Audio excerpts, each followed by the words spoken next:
Further to the topic of keeping different little things, today I'd like to introduce one more idea. When we were shooting our first tutorial, we got a mail with a request for such a pocket with a shelf.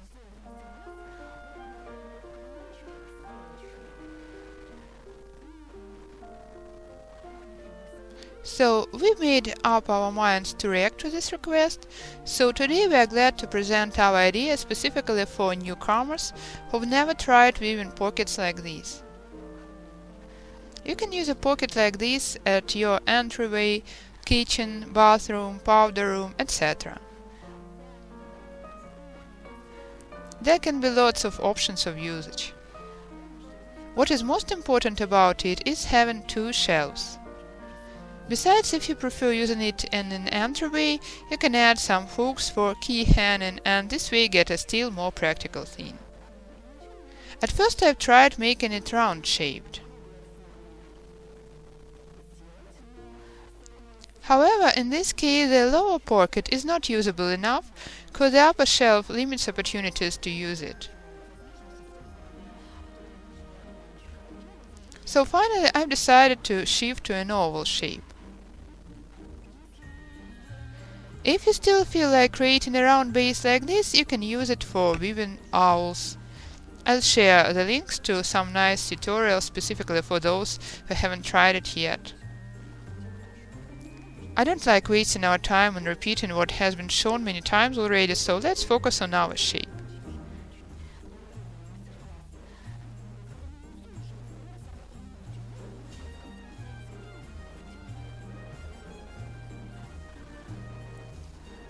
In order to get a smooth oval shape and to distribute poles equally, I use basic forms.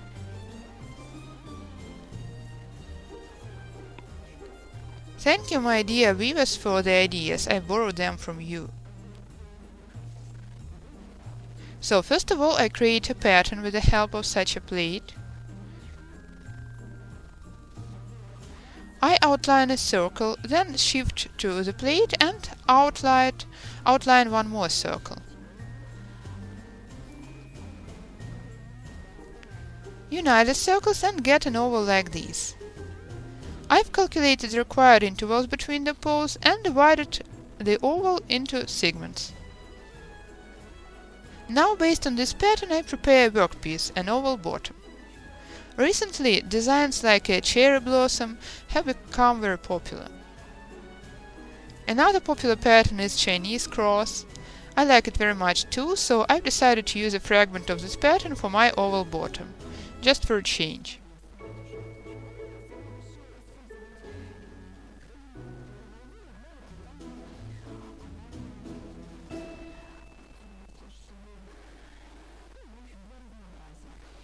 So I'm weaving a stripe in the Chinese cross technique.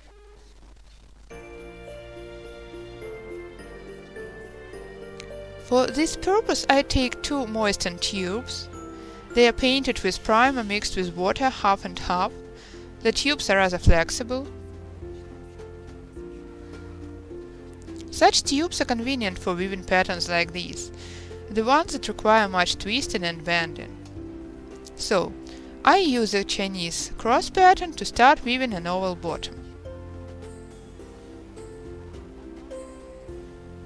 I place one tube horizontally and the second one over it vertically. Leave two tails at the poles of my oval bottom. Bend the vertical tube. Bend it once again and place under the horizontal tube. As a result, I've got a loop like this. Here it is. Now I take the horizontal tail sticking to the right,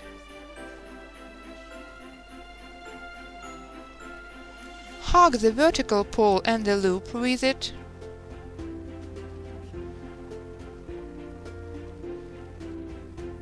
and lead it over the pole into the loop. Do you see the loop? You're supposed to lead a tube through it.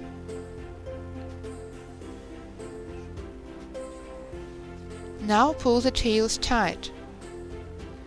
This kind of a knot is much easier to create than a Japanese cherry blossom. I believe many weavers have already tried creating patterns like these. There are lots of photo and video tutorials available. Anyway, I'd like to show the process in detail for those who haven't mastered it yet. So let's create the next cross. Adjoin an additional tube from below. Place the upper part of the tube onto the horizontal pole. Shape the lower part as a loop and lead it under the horizontal pole. As a result, we get one part of the tube directed downward and the second part of the tube shaped as a loop under the horizontal pole. Now this horizontal pole is going to hug the whole structure shaped with the vertical tube, including the tail directed downward and the loop. Hug the whole structure, lead the tail onto the tube directed downward and through the loop.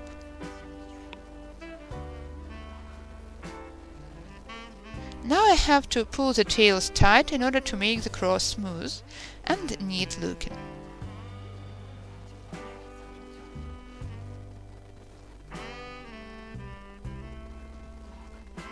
So I've got two crosses already. The next one.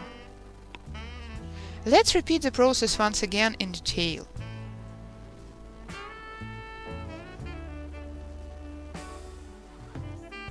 Adjoin the tube from below. Direct the tails downward. Lead one of the tails upward. Shape a loop. Place it under the horizontal tube. Hug the third structure with this horizontal tube.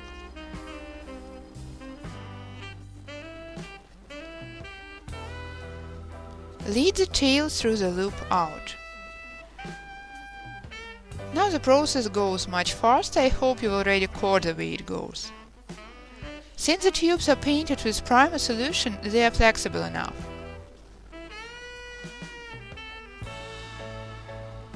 It is easy to weave a pattern like this, Japanese cherry blossoms, Chinese crosses and similar, with semi-gloss tubes made of advertising papers.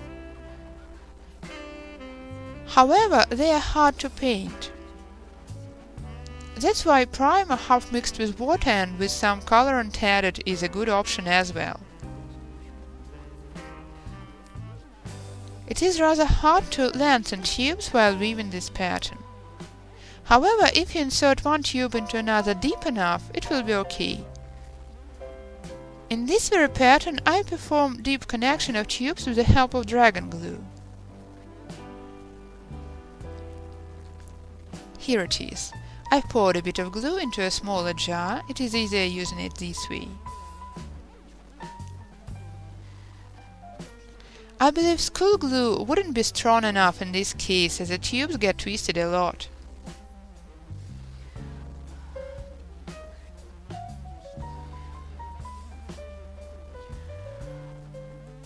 Let me add a bit more details about glue, as I'm often asked this question. Mostly I use school glue for sticking tube segments. However, in this particular case, when the tubes are subject to much load while being twisted, I use this type of glue, multifunctional polymeric adhesive. It can be produced by different manufacturers in different countries. It is meant for gluing plastic, wooden, ceramic components, cork, parquet and many other materials. It performs the task it is meant for well enough, and it is water insoluble. So I have lengthened the tube and continue weaving up to the required length. Let's check the required length by fitting it to the pattern. As a result, I'm supposed to weave a bottom like this, in the foundation of this item. It is not seen clearly enough, because it is framed with shells already. Anyway, you can get at least a slight idea of what it is like. So I woven the workpiece of the required length. Let's pass on to entwine in the bottom.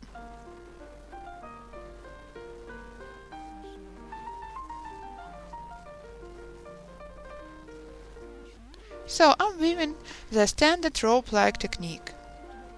I'm planning this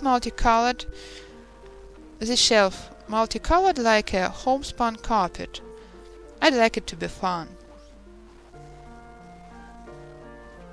So weave in the standard rope technique, adding tubes little by little. In the first row I'm just weaving without adding any tubes. First I'm going to join additional tubes, placing them from below. I'm going to add tubes from that side where the turns are. So alternate forward and backward ropes, in order to prevent the bottom from curling spirally. The second row is woven in backward rope technique. Reach the turn. Let me show you the way I join additional tubes lately.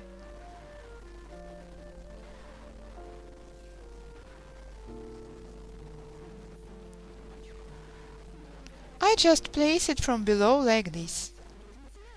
This side is the front one, while that one is going to be the wrong side. That's why I join a tube from below. I've already shown this technique, I like it a lot. Moreover, in case the wrong side is directed toward the wall, it is especially practical. You don't even have to press it too flat. Now it's time both to lengthen a working tube and to adjoin an additional one. I'm adjoining a tube. You can pull it tight later. And from this side add a tube as well. So I've added a tube and continue weaving in the backward rope technique. Here no additional tubes are required so far.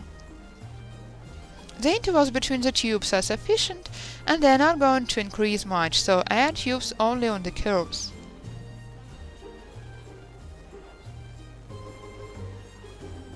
The carpet-like oval bottom of the required size has been woven. Now it's time to finish it. Take a look, please. Here are two similar shelves, one of them with a trimmed edge, and the second shelf with an untrimmed one. This one looks much more balanced. That's why I prefer the option with a trimmed edge. So, 3-4 rows prior to finishing, I've added one additional tube to each pole.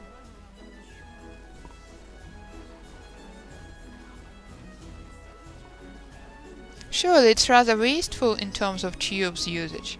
However, the result is much nicer when the edge is trimmed. So let's decorate the edge. Let's start from this point, for example. How do I perform it? I lead a tube behind the neighboring one, in front of the next one, behind and lead to the front. Behind one tube, in front of one, behind one and lead toward yourself. Here I'm leaving a kind of a loop on purpose in order to finish the edge decoration here. So, behind one, in front of one, behind the next one and lead toward yourself. Behind one, in front of the second, behind the third one, lead toward you.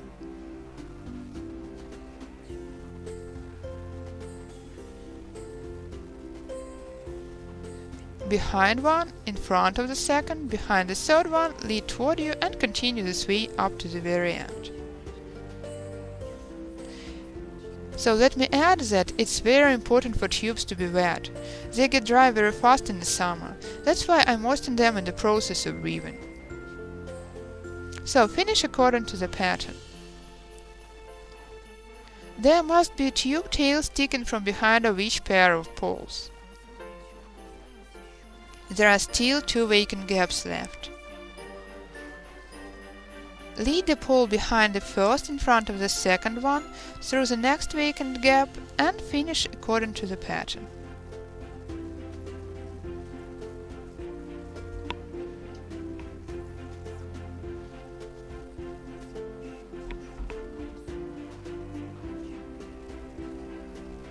And there's the last pair of tubes left. Let's pull it a bit tighter. Behind the first pull, make sure parallel tubes lie close to each other. Then lead the pair of tubes here.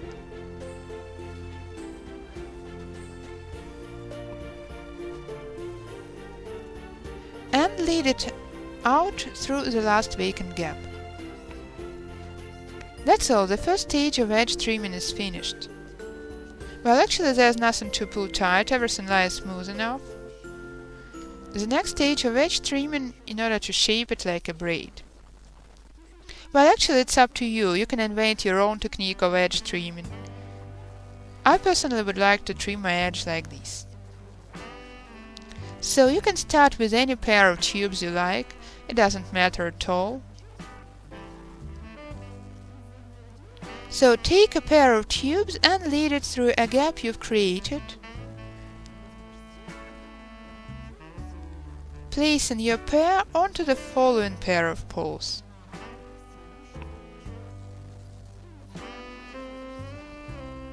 And lead it through a gap. As a result, you get kind of a braid coil. Take the next pair, lead it in front of the following one and into the gap. Make it a bit wider if it's too tightened, and lead it out. This way you create a nice looking braid. All of this is the next stage of our edge trimming process, and this way up to the end of the row. So I've trimmed the edge. If your tubes are long enough, it's better to finish it carefully from the wrong side. I mean to lead the tube tails neatly so that you could cut them without their sliding out from the front side.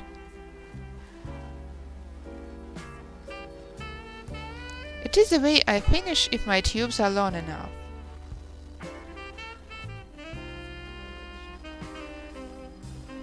In case I cannot bend both tubes, I bend at least one of them.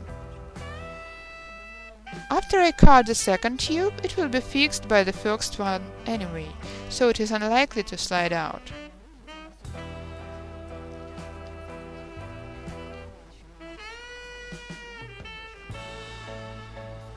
So I try my best to make use of this trick. In case your tubes are too short, you can spread school glue along both sides of the edge thoroughly, after which you can cut the remaining tails.